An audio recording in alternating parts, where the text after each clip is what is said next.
Certainly exciting to be here in front of you. Another college football season is upon us, and we certainly have picked a great matchup. LSU and Florida State, top 10 matchup in week one, and we knew that this day would be coming. It's the only game on Sunday on ABC. It's just a great challenge for our football team, and they've been looking forward to this challenge. It's what motivates you in the off season. All the things that you do to prepare for a great game like this all comes to fruition on Sunday. Look, I could talk for quite a long time about our football team and the development of our team. I think you look at some of the things that are really important, and that is where we've improved from last year is just overall, we're a smarter football team. We understand the systems, we understand the process, we understand the things necessary to become more consistent in everything that we do to be a championship football team. And that is, right down to the smallest of details.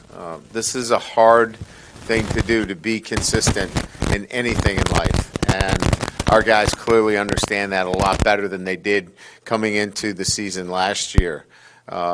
We've made improvements in the technical development of our football team, the tactical development. Physically, we're better. I think mentally, we're better as a football team. Now you got to go out and execute. And so, we've been preparing since the last game we've played, and now we'll see what this team does when it comes time to perform. I have no idea. I know they've prepared really well, and my experience tells me that teams that prepare well, when they flip the switch to performance, that they can and will perform well. We're going to go against a great opponent in Florida State. Coach Norvell's done a great job in bringing this program into elite status, and they've got great players, and it'll be a great challenge and an exciting challenge for our football team. And so we're gonna get that opportunity to put on display all the things that I've just mentioned that we've been working on. You're also going to get a chance to see some great playmakers. Jordan Travis and Jaden Daniels, two great quarterbacks, two elite quarterbacks that can make things happen. Jalen and Jordan, two guys that can run, can throw, elusive. You're going to see some great wide receivers, guys that can go make plays on both sides of the ball. Certainly on the defensive side of the ball, Harold Perkins, Jared Verse, you're going to see two elite defensive players. So it's exciting playmakers. You're going to see two football teams that want to be physical at the point of attack. Two teams that want to run the football and can run the football. So you might be looking at two teams that mirror each other in a lot of ways. So pretty exciting. When you talk about a top 10 matchup and two teams that are putting a lot of playmakers on the field. And the great part about it is, we're going to be very healthy from that perspective. When we announced, a month or so ago about injuries, we told you we'd let you know what that looked like. And so, we've got three guys on the injury list. Amani Goodwin will be listed as doubtful. Chemo will be listed as questionable, and Josh will be listed as probable, Josh Williams. So three guys on the injury list, and we'll have one player unavailable to us, and that's Mason Smith. So, and I think that Mason's situation has been addressed. So exciting playmakers on the field, nationally televised game, top 10 teams, preseason, all of that. It's going to come down to the execution of the littlest things. And as you guys know, it came down to that the last time we played. Fielding the football cleanly, executing extra points, all those things mattered, and they'll matter again in this kind of matchup. Also, a couple other things to point out that we didn't get a chance to talk about in front of us. We internally, we have a history and tradition of awarding jerseys within the program. The number 18 jersey, which signifies and exemplifies the character traits necessary for that person to wear 18. He's got to have the leadership capabilities. He's got to represent incredible traits and somebody that really is going to wear that jersey both on and off the field and representing LSU football. And that number 18 went to Mekhi Wingo. I'm really proud of him. And the number 7 jersey, we went in a little bit of a different direction. And again, I'm quite aware of the history and tradition behind number 7. Defensive backs and playmakers have worn that, and certainly respect all those that have worn it and have represented it in such a admirable way and has a great tradition and history. I'm not trying to make new history or new tradition.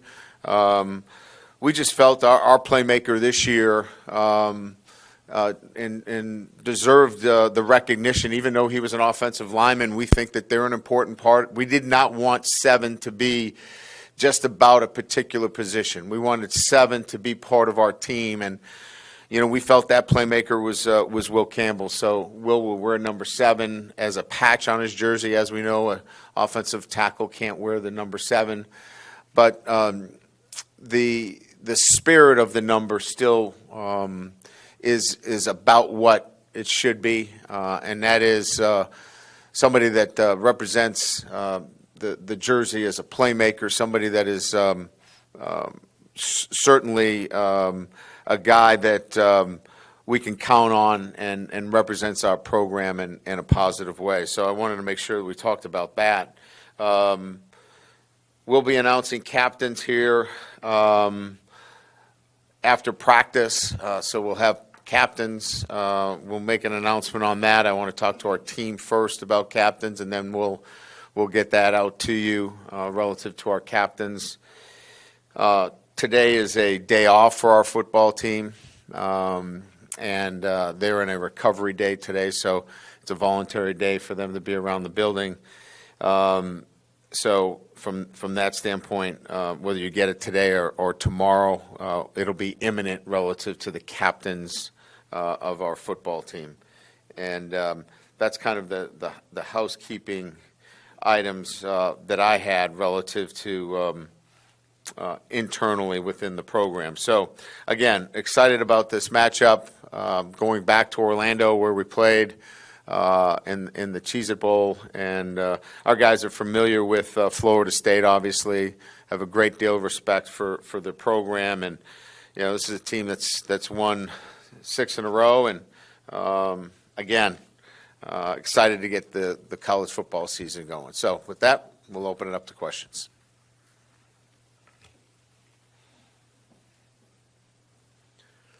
Is this in memory of Leah that she's moved on? I mean, I feel like somebody can sit in her chair.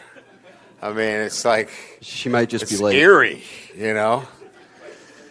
She was good, but I mean, she went to Texas. She could be late, is what I mean. No, she's not late. She sent me a note and $10, so we know she's not coming back. I was just curious what the run game has looked like, offensive line and running back wise in fall camp, compared to maybe where y'all were a year ago. Yeah, I think, and that's a good question. I mean, we've been trying to get the running back rotation down. As you know, we've had a number of running backs that have been in and out of the lineup. We mentioned Josh is in a really good position. Amani is not. And other guys have been fighting to get back to full strength, which we are. So trying to get consistency at the running back position, which we think we are getting there. I think the biggest improvement has been the ability of our offensive line to gain the continuity up front, having 5 guys working together consistently, and then the ability to adjust after the snap. As you know, this game is played after the snap. There's so much moving, there's so much stemming. The ability to communicate and do the things necessary after the snap, we're so much further along than we were at any time last year. And so that's encouraging moving forward. Yeah, Brian, your special team, especially return game, how's that look going into the season? Since I know last year had some trouble early in the year. Yeah, so, we're going to go with a true freshman in Caleb Jackson as the off returner. And I think, having, a dynamic player at the other side. Who am I missing? Who's my dynamic player? Yeah, Aaron. He's pretty dynamic.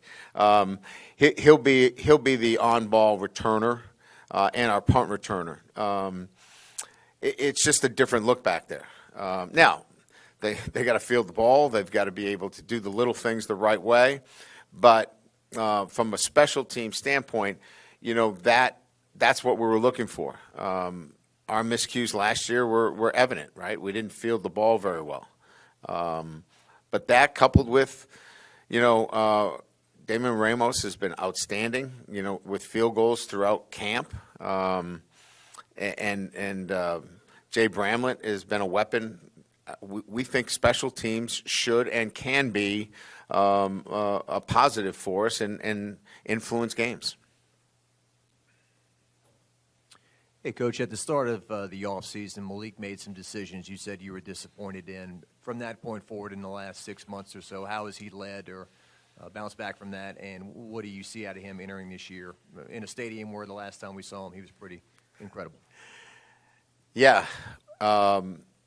He's matured, like you would hope that any young man, after having some adversity, would learn from that. And, I actually said to him yesterday, where he is today based upon where he was last year is night and day. And that's just the growth, being in the program, making the right choices, learning too. I mean, part of this is being, I know we use the word coachable, but coachable in life too, right? Taking, advice about how to do things on a day-to-day basis and making good choices and decisions, not only just on the football field, but off the field. And so proud of his personal growth and development, and it's going to serve him well this season. We're going to see the kind of growth that he's had off the field, on the field as well. Hey, Brian, last time we saw Sage Ryan, he was injured in the scrimmage, wasn't on the injury report. Presume he's okay, but can you give us an update on Sage? And then is the plan to keep him at cornerback or make him a little more versatile? He's going to be versatile. He's fine. Had a, and again, I hate to use terms and with the appearance that I'm trying to make them seem less than they are, but it was a stinger, but it cleared up, and he was able to get back into practice the next day. But we are going to use him both at the nickel and corner position. So he's been cross-trained. A lot of the technical work has been at corner because he knows the nickel position really well. But he's one of our fastest players. He's typically in, when we're talking about GPS speed, he's typically in the high 21 range, and he's topped out at 22. So he can run. He's smart. But I think the thing that has separated him is his ability to tackle in space. So, he's going to play to the field, and I think he gives us some great flexibility. Hey, Coach, you've talked throughout the offseason and throughout camp about in the backfield how much of a factor experience could be. Josh Williams kind of emerged last year and has just been around the program for a while. Has he kind of become a leader in that group and just a leader in the offense? he's always been a leader. Last year, his leadership skills were on display. He does everything the right way relative to you can count on him. You know, he's a guy that you want to follow. And so a lot of the young guys, Holly and Jackson, follow him. If they stick around and do what Josh does, they're going to be in great shape. So he's continued on with that. He's an important part of what we do on a day-to-day basis and an important part of our success, yes. Hey, Brian. You talked a little bit about the continuity of the offensive line. Just a two-parter here. First, compared to last year at this time, going into game week preps, you guys, I assume you're a little better off, obviously. But if you do have your 8 or 9 together, compared to last year, if you have your 8 or 9 set, do they have enough time to make a move before now on game day? Yeah, I mean, there's not going to be much of a change. I think down the road, as we continue to move, you could see some movement within that top 6, 7. That's very reasonable to expect that there could be some movement there, and that's obviously from some of the freshmen that are coming on. DJ Chester is getting better every day. Obviously Hurd, we've talked about him. Those two guys in particular are making progress every single day. So those two with Martinez, Bordelon continues to improve every day. You've got 8 guys right there that we feel really comfortable about. Chemo's out right now. Hopefully we get him back for the game. He had plantar fasciitis, so we're hopeful. That's a painful thing for your foot, but he's better. But we like what's going on there, and so typically there wouldn't be much movement, but when you're dealing with freshmen, and part of where those 8 or 9 are, there's movement every single day with those guys. Compared to last year, I mean, I think we were talking about who the 5 starters were today. I mean, last year at this time, I'm not even sure if we took a poll in here. We probably came up with 5 different names. Yeah, we're in such a different place than we were last year, and we should be. There's a reasonable expectation that, you should have made progress, from that standpoint. And a lot of it is we started 2 freshmen, and when you start 2 freshmen and you have them go through the battles, the ups and downs of it, it allows you some, foundational pins that now you can work around and start, plugging in the pieces, and we have. You're welcome. Coach, over here on your right, got a big picture question for you. Now that we're officially starting year 2 here, I'm wondering if you see any similarities between this team in year 2 versus some of your other ones that you've had in years past. Yeah, I think every one that I've been in part of, it's kind of like there's so much similarity in terms of, one, continuity within the coaching staff, right? I think you start there. Having your coordinators back, having your staff back, where the communication is so much more seamless. Here's what it allows to happen that people sometimes don't give the credit where it's due, and that is players start making adjustments on their own because they now know the system. They understand what's expected, what they can and can't do. So now there's no all right, you can't do this, you can't do that. What you need to do is organically do the things that make sense within the structure of that play. And so when they understand the systems and they understand what you're doing, they can start to make adjustments on the field. Now, I'm not saying if they've got contained that they can rush inside and try to make a play. I'm saying that they have a lot more autonomy because they understand the systems. And so coaches now feel comfortable giving that up to their players. And we're starting to enter into that area, and that's kind of exciting. That happens in year 2. The other thing that happens in year 2 is you're starting to see a little bit of kind of a unconscious competence where the guys aren't thinking about it. They're just doing it because that's the way they're used to doing it. They don't have to think about it. All last year, we had to think about everything we did, from filling out their questionnaires on their phone every single day. They had to think about that every day, to where they were supposed to be at what time. It's now they don't even think about it. They know where to be. And when you have that going on, those routines, those habits, that starts to develop within your program, again, a way of doing things. It allows the whole organization to move quicker. Brian, right up the middle, top. Oh, yes. Just following on that question perfectly, just what kind of autonomy and points of emphasis did you have for Jaden going from year 1 to year 2? You know, throughout the year last year, you talked about him being maybe more aggressive downfield. What kind of things have you seen or forced, you know, points to him that you wanted him to improve upon in his last year? Yeah, I think the easiest way we would describe it is that, you know, like, for example, in 7-on-7 situations where we're going against our defense, we tried, you broke the chair. That's $20. Listen, we're on a renewal plan here. We're trying to get everything taken care of. It's a slow process. I know. It's crazy. Wow. You should see, yeah. Oh, wow. Rough group. Throwing stones. Yeah. I mean, I think with Jaden, what we've tried to do in that developmental process is, like, think of 7-on-7 in every throw. Every throw is 4th down. So you got one chance here. And I think last year every throw was 1st and 10.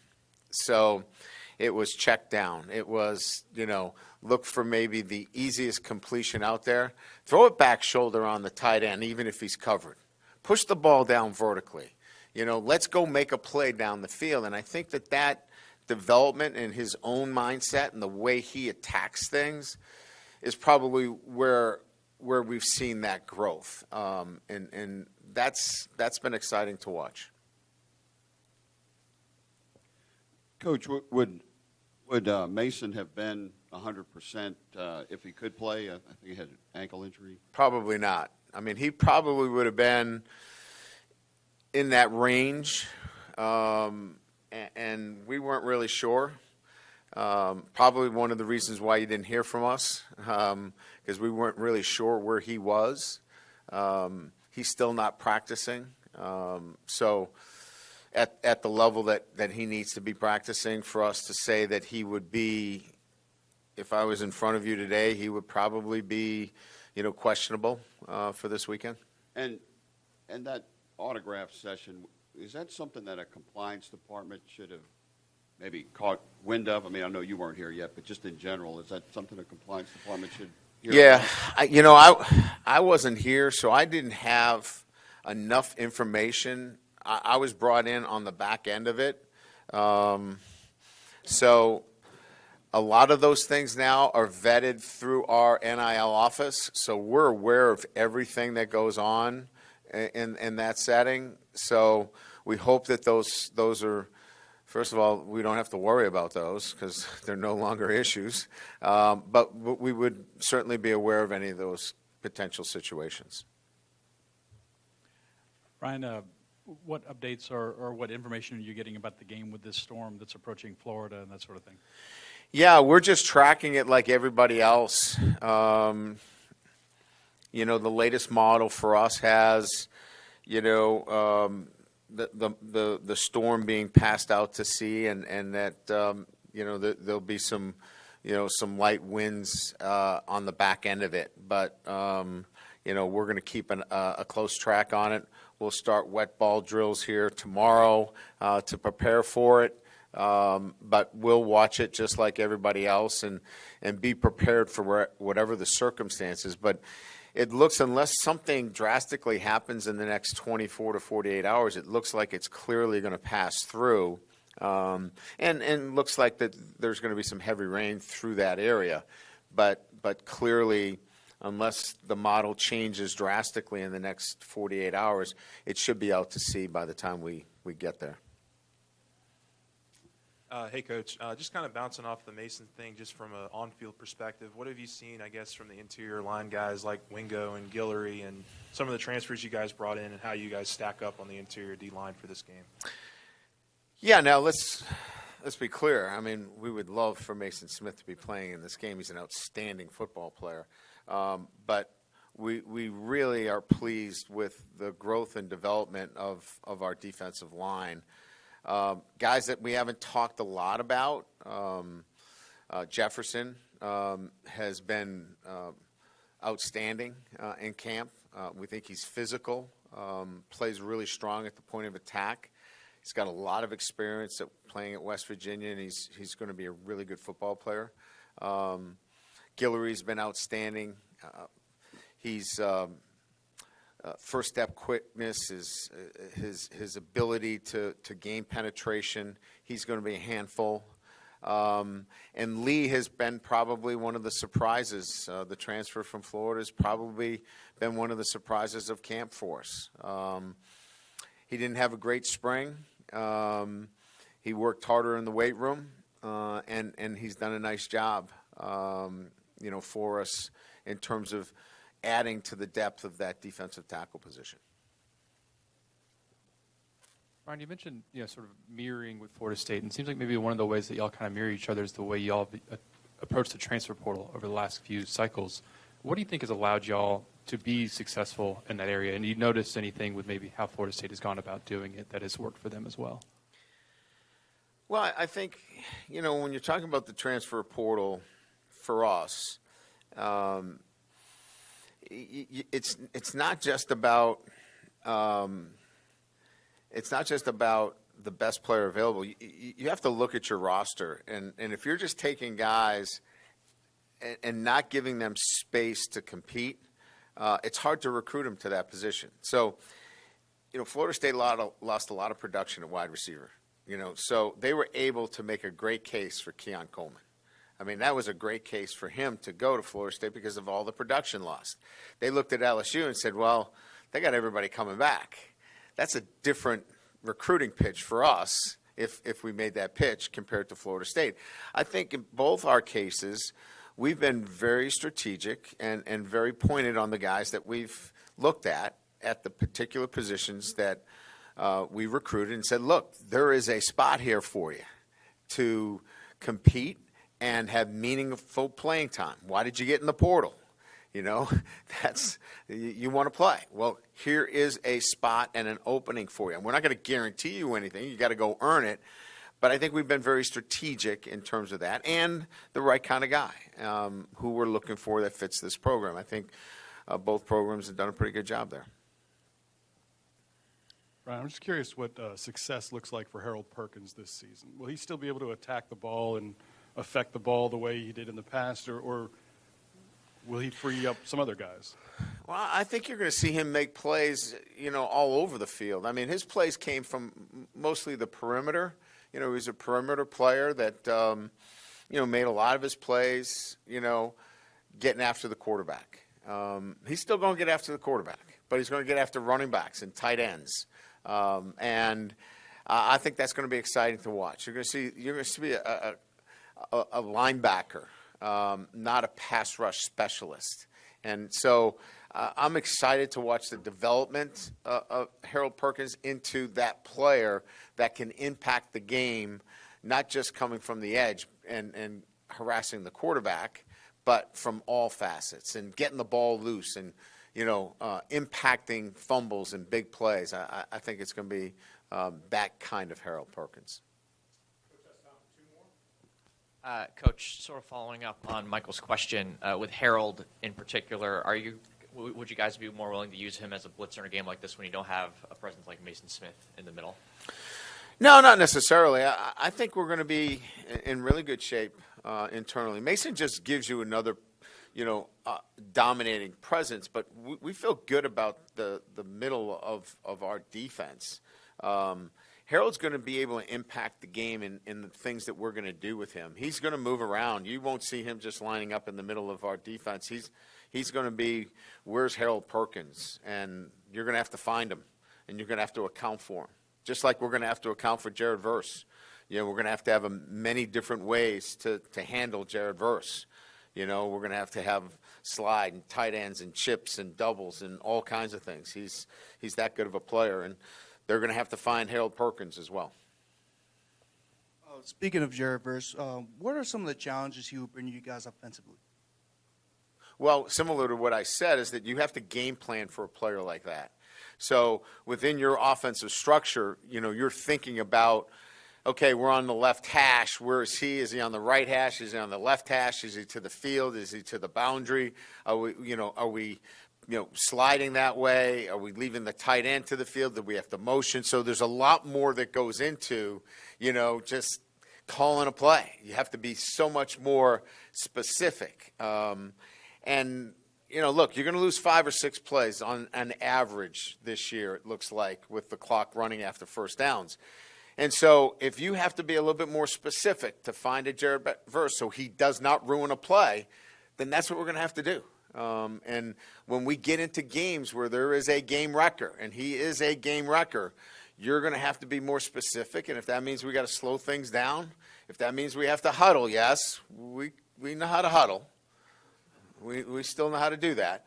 If we have to do that to communicate where those guys are, we certainly would do that too. Thank you.